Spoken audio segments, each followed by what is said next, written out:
People only talking, but they really don't know what's the proper meaning for Trinidad and Tobago. Cipriani start the ball rolling, now the doctor doing the bowling. So that we help Uncle Eric to perform a real hat trick, because this is your land, just as well as my land. This is your... Trinidad and Tobago is a special place. It's real and vibrant and rich in history and culture. Many places, people and events have contributed to making us who we are. And ever since we were growing up, there have been certain lessons that we've learned about how Trinidad and Tobago developed and became the country that we know and love today. If it's one thing that stuck with me from primary school social studies days, is St. Joseph was the first capital of Trinidad. The Spanish settlers called it San Jose de Orona, and it's unclear what the Amerindians called it. They probably just referred to it as home.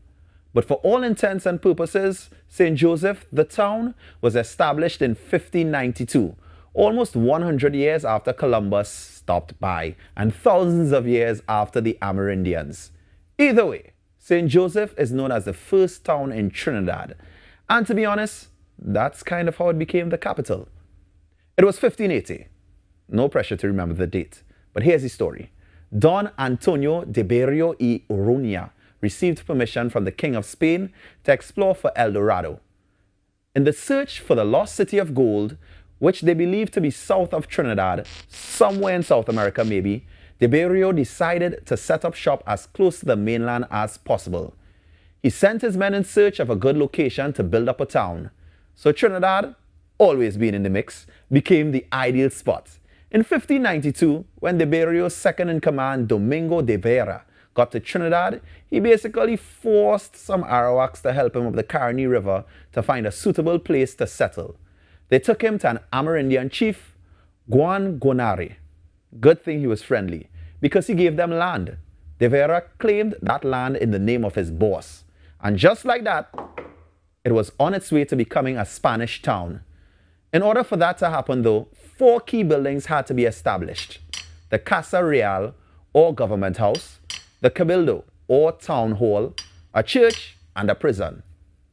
So once those 4 buildings were set up, de Vera christened the place San Jose de Orona.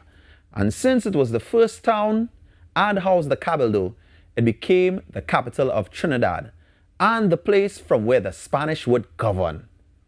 Not too long after though, the town would suffer a surprise blow at the hands of Sir Walter Raleigh, de Berrio's enemy from a long time.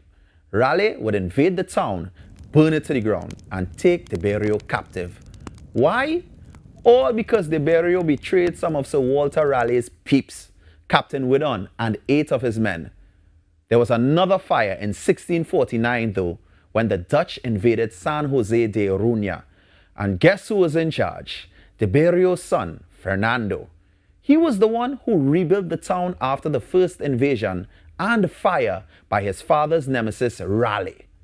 Neither one of those times though resulted in San Jose losing capital status, even though many years later in 1784 they kinda did.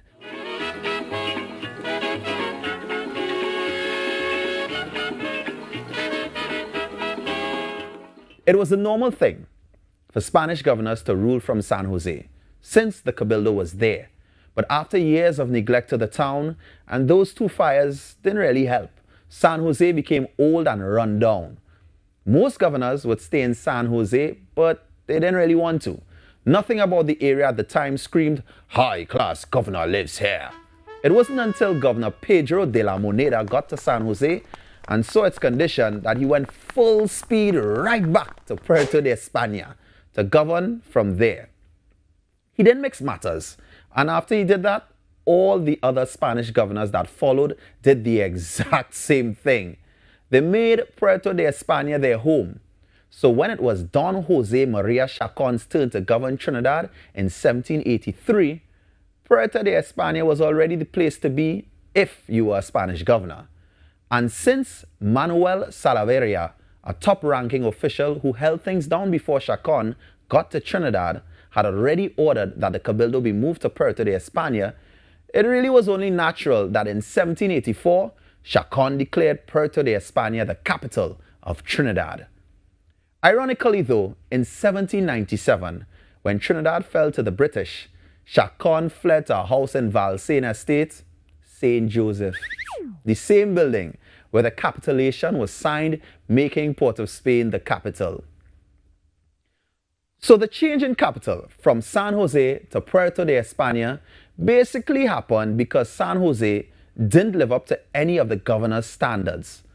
But one of them was bold enough to take a stand and say, I ain't staying there.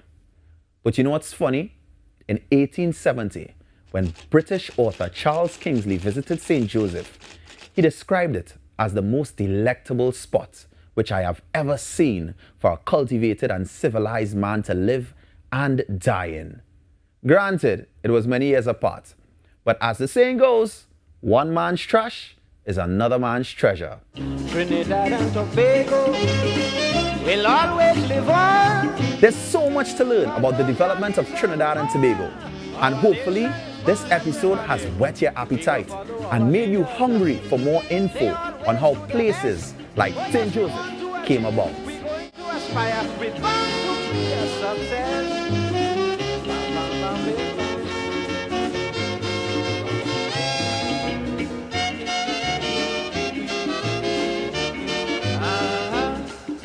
It is a miracle all these different people can dwell so well.